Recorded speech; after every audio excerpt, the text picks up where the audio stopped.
नमस्कार, जय हिंद, वंदे मातरम साथियों। जैसा कि आप सभी को पता है, रीट की नई वैकेंसी आने वाली है और 20,000 से ऊपर पद आने वाले हैं। तो दोस्तों, मैं मनोविज्ञान के लिए 10 महत्वपूर्ण प्रश्न लेकर आया हूं, जो कि परीक्षा की दृष्टि से अति महत्वपूर्ण है। अगर आपने वीडियो को लाइक नहीं किया और चैनल को सब्सक्राइब नहीं किया तो वो ज़रूर कर लें, क्योंकि उससे हमें मोटिवेशन मिलता है। हम आपके लिए और अच्छे अच्छे प्रश्न लेकर आएंगे।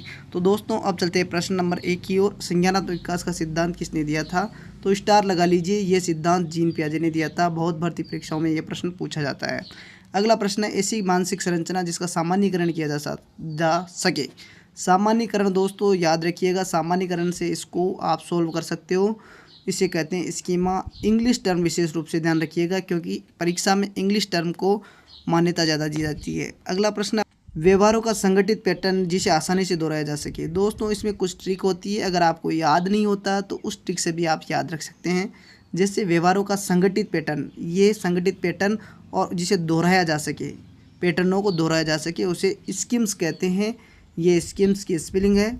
अगला प्रश्न है प्रश्न नंबर 4, मानसिक क्षमताओं या संज्ञानात्मक संरचना के जो सेट होते हैं, तो सेट बने हुए होते हैं मानसिक क्षमताओं और संज्ञानात्मक संरचनाओं के, उन्हें मानसिक संगठन कहा जाता है, कोग्निटिव स्ट्रक्चर कहा जाता है। अगला प्रश्न अपना प्रश्न नंबर 5, किसी समस्या के समाधान पर चिंतन किया जाता हो। समस्या का कोई समाधान है, उस पर अगर चिंतन कर रहे हैं तो चिंतन करने की जो प्रक्रिया होती है उसे मानसिक संक्रिया कहते हैं।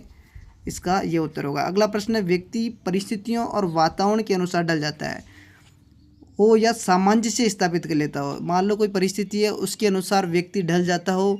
सामान्य जीवन में हम ऐसी प्रक्रियाएं से गुजरते हैं, उसे हम अनुकूलन कहते हैं या एडेप्टेशन कहते हैं। अगला प्रश्न है प्रश्न नंबर 7, अनुकूलन के कितने चरण होते हैं? अनुकूलन के 2 चरण होते हैं। और कौन कौन से होते हैं? पहले नंबर का समावेशन और आत्मसातीकरण। ये दोनों एक ही बात है। अगर आप इंग्लिश टर्म में याद करोगे तो इसे एसिमिलेशन कहा जाता है। एसिमिलेशन याद रखिएगा। और दूसरा है समावेशन और समंजन। इन दोनों को एक ही नाम दिया गया है, समानार्थी शब्द है। इसको इंग्लिश में याद करेंगे अकोमोडेशन के हिसाब से। तो आप हिंदी में याद करोगे तो अलग अलग टर्म आएगी, और इंग्लिश में याद करोगे एसिमिलेशन और अकोमोडेशन।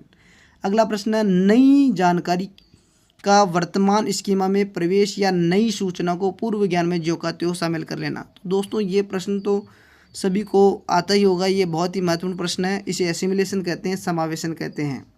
अगला प्रश्न है प्रश्न नंबर 9, वह मानसिक प्रक्रिया जिसमें व्यक्ति नई सूचनाओं के अनुसार समायोजन की जो प्रक्रिया होती है क्या कहलाता है? तो उसे दोस्तों समायोजन ही कहा जाता है। इसका यही उत्तर होगा। अगला प्रश्न है, पैकेट ऑफ नॉलेज किसे कहा जाता है? दोस्तों, ये महत्वपूर्ण है। इंग्लिश में ये थोड़ा यहाँ गलत लिख दिया गया, एम की जगह एन कर लेना। Knowledge, packet of knowledge schema को कहा जाता है।